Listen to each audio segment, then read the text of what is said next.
Selamat datang di Amazing Talk Show. Saya Sophia, tuan rumah Amazing Talk Show. Di tengah kondisi ekonomi yang penuh ketidakpastian, rencana pembangunan ibu kota baru terus melaju.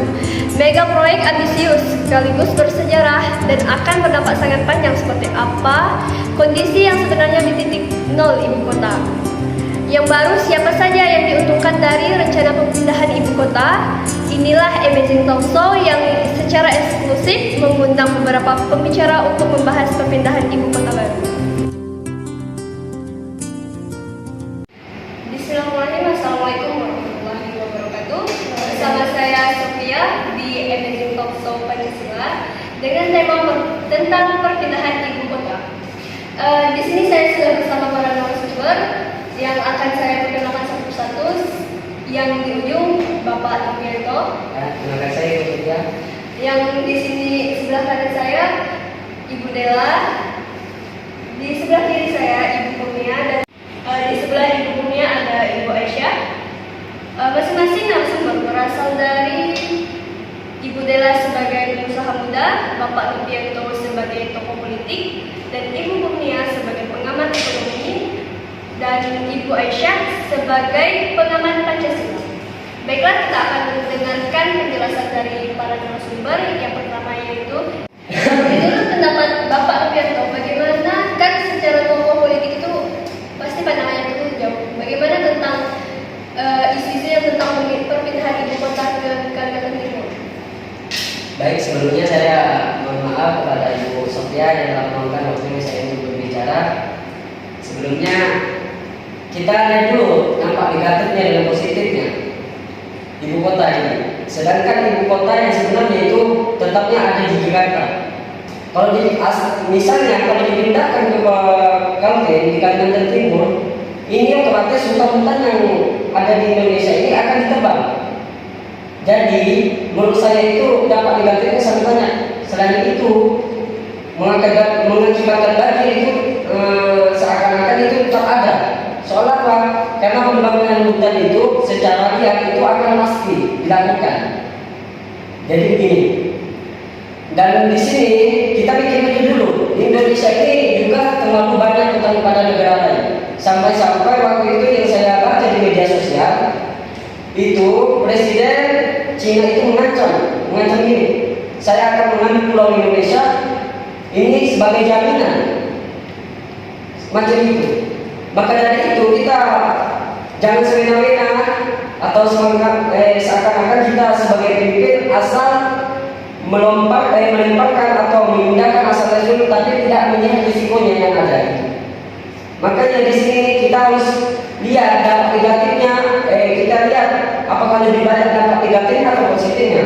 Kalau saya di sini sebagai politik, di sini saya sangat tidak setuju. Karena apa? Selain itu dampak negatifnya banyak. Selain itu merugikan juga ke Indonesia. Karena apa? Ya itu kembali lagi pohon-pohon itu, tanah-tanah, polusi. Dan dengan Jakarta itu wajar kan? Namanya ibu kota itu udah kota yang terbesar di situ. Justru di situ, maka dari itu di Jakarta itu tidak ada namanya pohon. Di situ ada bunga. Dan di Indonesia ini lahan yang terbuka ini masih banyak. Makanya Presiden itu memindahkan ke Kalteng itu seakan-akan di sini itu banyak juga dampak positifnya juga banyak. Cuman kalau dipikir-pikir kita itu tidak setuju lah begitu. Baik, menurut Bapak Lupianto, boleh sebutkan dampak positif dan sama dampak negatifnya, salah satunya gimana? Jadi dampak negatifnya kalau dilihat itu dampak negatifnya itu akan berbalas pohon secara itu sudah pasti kan. Itu untuk pembangunan yang tinggi. Dan dampak positifnya ini tanah-tanah yang Indonesia ini akan menjadi mahal. Karena apa? Ini sudah jelas, misalnya ini sudah pasti nih, ibu kota dipindahkan ke Kalteng, otomatis orang yang berjaya itu orang yang mengikuti presiden itu.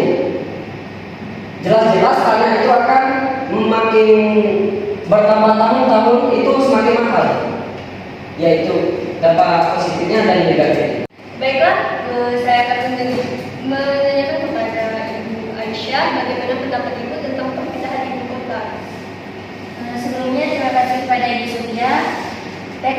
menurut saya pemerintahan telah memiliki konsep ibu kota baru yang akan bertempatan di Pulau Jawa, yakni Jawa Timur, yakni di Pulau Jawa yaitu Kalimantan Timur.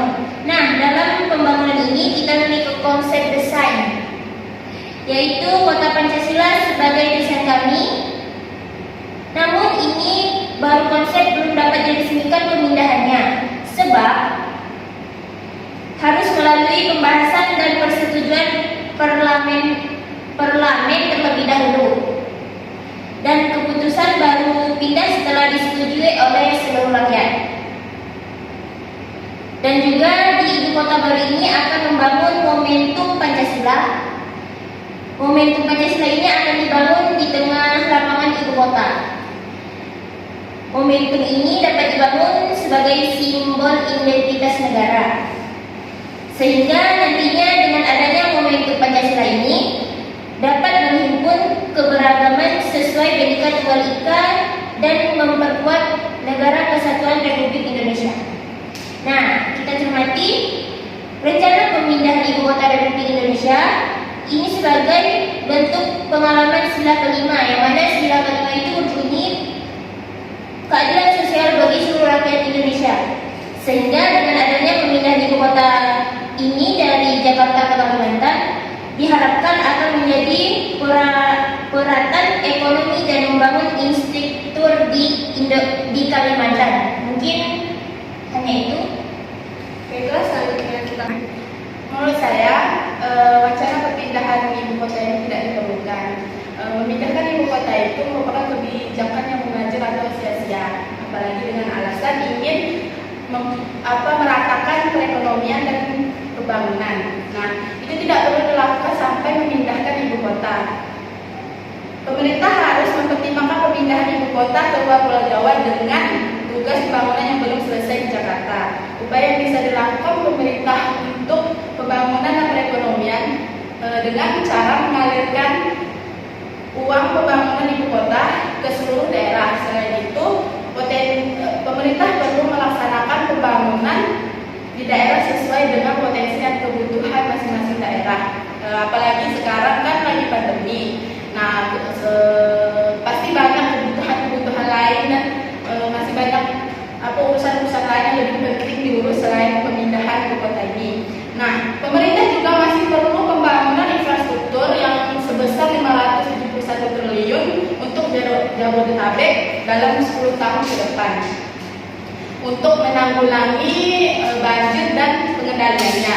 Dan juga pemerintah perlu biaya yang sangat besar untuk menyelesaikan pembangunan di bidang transportasi seperti jaringan moda raya terpadu atau MRT sepanjang 223 km dengan investasi sebesar 214 triliun. Nah, sangat besar kan? Nah, dan juga tak hanya itu, lintas rel terpadu atau LRT dengan panjang 116 km dengan investasi 260 triliun. Dan tak hanya itu juga, masih banyak hal lain seperti Transjakarta dan daerah lainnya yang membutuhkan armada yang memperluas jangkauan seluas 2.149 km dengan investasi dan membutuhkan biaya senilai 10 triliun. Nah, pemerintah juga perlu menyelesaikan pembangunan kereta di luar kota sebidang yang akan dinaikkan sepanjang 27 km dengan investasi sebesar 27 triliun. Nah, serta revitalisasi angkutan kota hingga 20.000 unit yang memerlukan biaya sebesar 4 triliun. Nah, membicarakan tentang urgensi dan potensi ini, lebih baik kita uangnya dialirkan ke daerah sehingga pembangunan lebih merata dan serentak. Nah, dalam berbicara tentang pemindahan ibu kota ini, pemerintah seharusnya lebih mementingkan membayar terlebih dahulu utang negara. Sebagaimana yang kita ketahui, utang negara di sini kan semakin banyak, gitu kan, tapi tidak adanya pembayaran dari negara kita sendiri, gitu, malahan semakin menambah, gitu kan. Nah, jadi pemerintah itu menurut saya sebaiknya daripada mengurusi atau mempercepat perpindahan ibu kota, sebaiknya lebih baik itu mengurusi utang negara dahulu, gitu kan. Nah,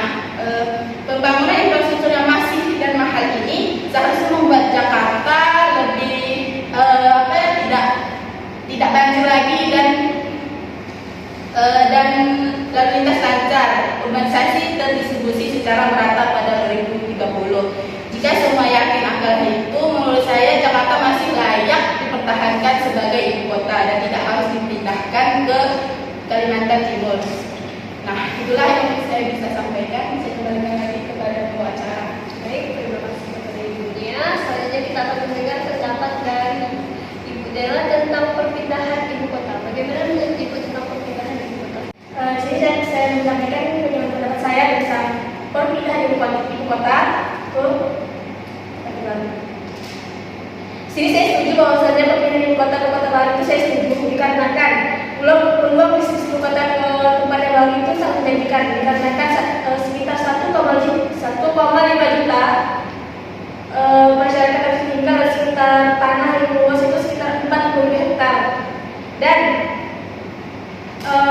upaya pemindahan ibu kota yang baru itu bisa mendorong yang lain-lainnya pengusaha-pengusaha properti lalu karena melihat peluangnya cukup besar dan dikatakan oleh tadi ada program yang sebuah sanggah pendapat tadi kan katanya di DKI Jakarta itu masih banyak bangunan-bangunan yang belum diselesaikan kan. Nah dikarenakan saya setuju dan peluang di ibu kota yang baru banyak gitu kan. Saya berpikir bahwasannya dikarenakan pemindahan ibu kota itu disetujukan dikarenakan sebanyaknya kurang para pekerja di Indonesia yang bisa jadikan untuk dilarikan ke ibu kota baru karena banyak peluang sekitar 1,5 juta masyarakat dan sekitar 45 hektar tanah. Dan di situ saya setuju dikarenakan bisa mendapatkan hasil lebih baik membuat Indonesia menjadi negara yang maju bukan negara yang berkembang. Mungkin itu pendapat saya yang tentang perpindahan ibu kota. Baik, jika mendengar dari pendapat yang disampaikan oleh Ibu Dela, berarti beliau sendiri setuju tentang perpindahan ibu kota. Alasan terkuat yang membuatkan Ibu Dela bisa menyampaikan pendapat itu setuju itu alasannya apa? Sini saya setuju dikarenakan banyaknya peluang untuk para masyarakat bekerja di tempat yang baru atau yang disebut ibu kota baru.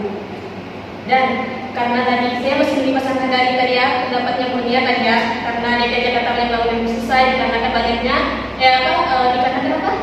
DKI Jakarta belum itu selesai Itu apa kurangnya dana? Nah, dikarenakan kurangnya dana. Sedangkan di kota baru ini peluangnya sekitar 1,5 juta dan pemasaran hektar tanah itu 40 hektar. Di sini saya setuju karena banyak peluang dan menjanjikan. Dan di sini merupakan keuntungan besar bagi saya yaitu membangun perusahaan-perusahaan besar dan perusahaan-perusahaan kecil untuk para pengangguran di luar sana yang tidak dapat pekerjaan setelah tamat sekolah, tamat kuliah dan banyak di Indonesia seperti itu. Agar pengangguran Indonesia itu makin berkurang walaupun tidak semua bisa mendapatkan kerja, setidaknya ada untuk menafkahi atau sebagai pegangan uang. Mungkin seperti itu saja sampai penyampaian saya tentang perpindahan ibu kota yang baru.